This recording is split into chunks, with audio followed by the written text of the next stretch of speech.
like a Hellcat.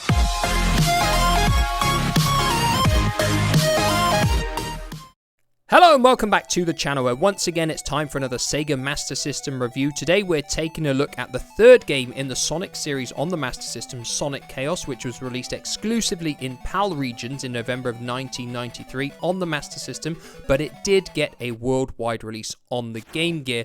Like always, we're going to be talking about how it looks, how it sounds, how it plays, content and lifespan, whether it's still worth playing today, how it compares to the previous two Sonic games on the system, and if it can feature in our Master System Top 10. So like always, we're going to start with visuals first, and much like the previous two Sonic games on the system, Sonic Chaos is another nice looking game, right up there as one of the better looking games on the console. It's bright, it's colourful, everything is clear to see, and there's lots of visual variety between the levels and the enemies as well, so you don't ever get bored when you're changing stages. The Sonic character model has actually been remodelled for this game slightly, so it doesn't quite look the same as the previous two games. I think they just wanted to slightly modernise him to give him a little bit more of a new feel with it being a new game, and I don't have any problems with that at all. My personal preference is actually the Sonic model from the previous two games, but again, it's nothing major. There are some downsides to this game visually though, in my opinion, and they basically come down to performance, because I feel the scrolling is not as smooth on this game as it is on the previous Sonic games, and also the amount of slowdown. I feel it's more evident in this game than previous ones, and if you go back and play one of the other previous Sonic games after this, I think it's quite noticeable in all fairness. There is, I should say, one other small niggle visually, and that's the loading screens between the stages don't have any of the great graphic images like on Sonic 2 or even the world map of Sonic 1. They simply just have the stage written on the screen, and that is it. So that's a little bit of a downside for me, but overall I do feel Sonic Chaos is a good looking game. I just don't feel its performance is quite as good as what it could have been.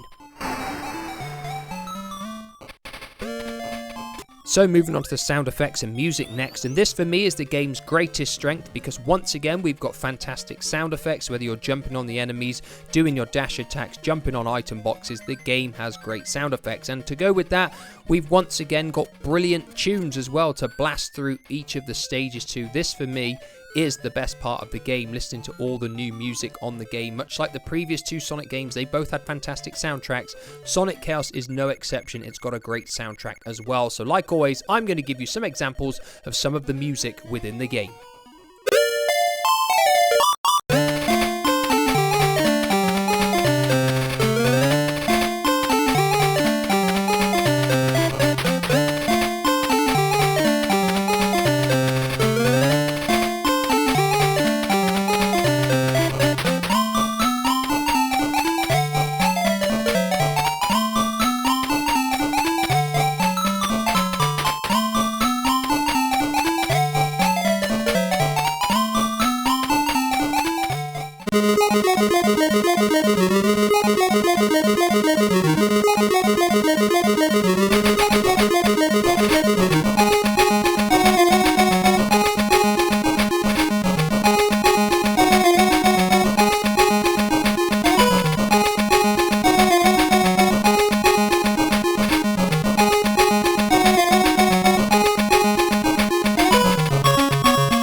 So moving on to the gameplay next, and it follows a standard Sonic formula really. There are 6 stages, there are 3 acts on each stage, and there is a boss to defeat at the end of every third act. Thankfully as well, special stages have made a comeback here. If you collect 100 rings as Sonic, you will get instantly transported to the special stage and complete the level that you're on, giving you a chance to collect one of the Chaos Emeralds. If you're playing as Sonic, you need to collect all of the Chaos Emeralds to get the true ending.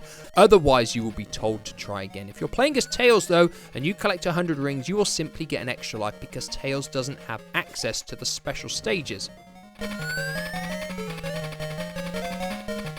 Speaking of Tails, he is probably the biggest addition gameplay-wise to this game because he has the ability to fly, meaning it's very easy for him to access areas higher up the screen. If you were playing as Sonic, you would need to jump on ledges or move in platforms to be able to reach these areas. And speaking of Sonic, he does have a few new tricks up his sleeve as well because he has the ability now to get the rocket booster shoes, which will give him the ability to fly for a brief amount of time. He can also do the peel out running move where he charges his running speed and can sprint very quickly. Unfortunately, you may run into enemies when you're doing this and you will get hurt. You can also get the bouncing hopper item, which means you can bounce and then jump to get to higher places as well. But I feel in the gameplay department, it's probably just not progressed as much as perhaps the Mega Drive games did. I feel by Sonic 3, we'd got a few new items as well on that game, and I don't quite feel Sonic Chaos makes the progress over Sonic 2. And as well as that, it's actually a very, very easy game. Probably the easiest Sonic game I have ever played, and it doesn't really provide much of a challenge in the gameplay department.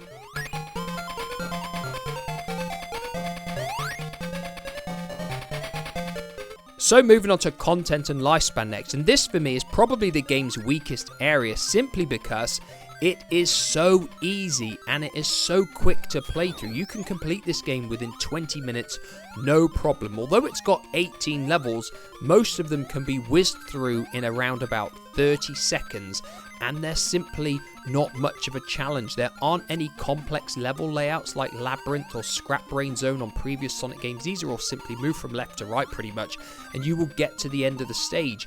And there aren't many challenges along the way. I feel the level layout is very easy, almost as if it's just basically aimed at young children who have never played a video game before. And in that regard, it's perfectly fine. But if you're an experienced Sonic player, you're not going to get any challenge whatsoever from this game.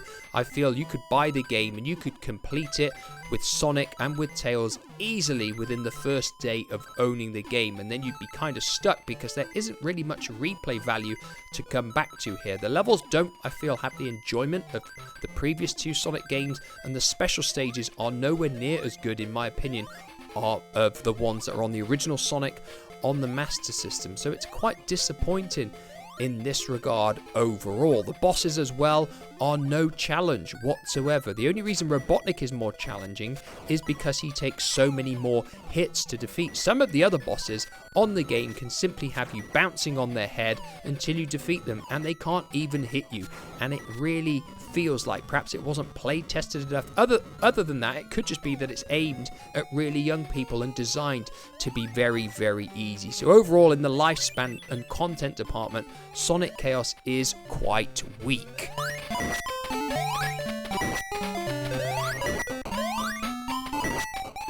So, as always, we're left with our two final questions. Is Sonic Chaos still worth a playthrough in this day and age, and does it feature in our Master System top 10? Well, I can tell you that it is still enjoyable to play, even though it's very easy. If you like Sonic games and you've never played it, it's worth a bash because you will probably enjoy the 20 minutes or so that it takes to complete. Now, where does it feature, or does it have the quality to make it into our Master System top 10? It does. Does it feature higher than the other Sonic games? No, it doesn't. It comes in at number 5 because it's still a very good game despite the easiness and despite the fact it doesn't really have much replay value. It is better than a lot of the games that I have looked at. It's not quite as good as Castle of Illusion or Streets of Rage or Sonic 1 or 2, but it is still a good game nonetheless. Now, of course, these are just my opinions and my opinions alone. I am sure there are people out there that think this is the best Sonic game on the Master System, and if you're one of those people, then let me know the reasons why down below with a comment. And like always, I'll be back in the near future with some more reviews. Goodbye for now.